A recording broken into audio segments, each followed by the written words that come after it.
Hey guys, today I'm working on a 2010 Ford F-150. It's an XLT with the 5.4 3 valve. Sometimes you hear it referred to as the 24 valve if you're ordering parts and whatnot. What I've actually been doing is working on the cam phasers and the exhaust manifolds on both the driver and passenger. Now there's a lot of videos out there about guys replacing the passenger side, but from what I've read and heard, the driver side is not possible. I'd like to just show you that that is not the case and maybe see if I can throw you a few tips. Here's the passenger side. And I'll walk around to the front and I'll show you that the driver's side can be done. Now, a few tips. Easiest thing to do to give yourself a little more access is actually to pull both of your big bolts that hold your motor mount in place and actually jack up the engine just 2-3 inches. It'll give you a lot more clearance and hopefully give you just enough room to get it out of there.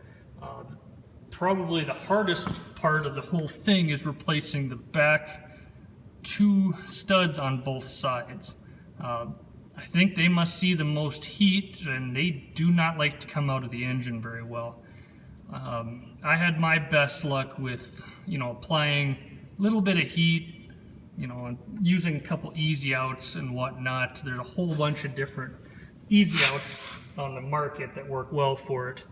I had real good luck with this style easy out that, I think it's a Craftsman whatnot. They sell them in a kit. They're really nice. They work fantastically well if the stud is only isn't broke flush with the head. All of mine happened to break about 1/2 inch stud still sticking out. I know there's a couple videos out there from a Ford Tech Macaluco or whatever his name is. He's fantastic videos to watch. Take a look at his on how to remove broken studs and whatnot. When you're tipping your engine, you may have to remove a bunch of your air intake and whatnot from above. I didn't really have to worry about that because I already had it all removed for doing my cam phasers. I just did it all at one time. A few tools that might come in a little handy. Here's a random assortment of stuff I've used a lot of.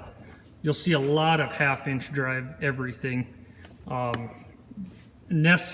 Definitely necessary to have a good 1/4 inch set, and definitely necessary to have a good flex head ratchet of some kind.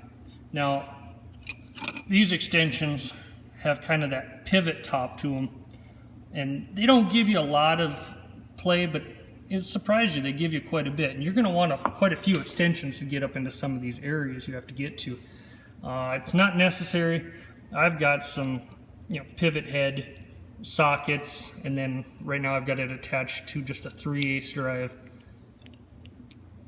pivot and flex drive, whatever you call them, and together that gives you quite a nice little angle, and since they're both ball joint ones, they don't seem to bind up on you as bad.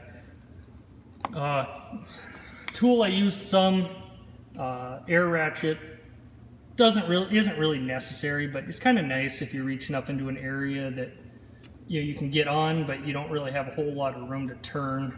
Sometimes you can kind of get it with that. Typical, you're going to want wrenches, a lot of 1/2 inch drive, different deals. Ratchet wrenches come in handy quite a bit. Definitely, without a doubt, take off your inner fender skirts. You're just going to have to do that. And there's a little heat shield I haven't put back on yet that goes right here. Definitely take that off. It'll give you some extra clearance. I bought all my parts off Amazon.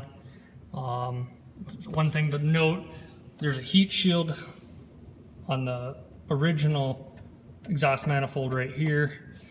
I didn't notice the one I ordered on Amazon did not have it, and for some reason you can't transfer the old one to the new one, so I've got it kind of tied up there with a zip tie, or a hose clamp, because I am not pulling that thing back out. Now, I would definitely say this is not an easy job. Very time consuming and very high difficulty level, but it can be done with some patience and perseverance. But if this helps you, give me a like. Otherwise, good luck to you.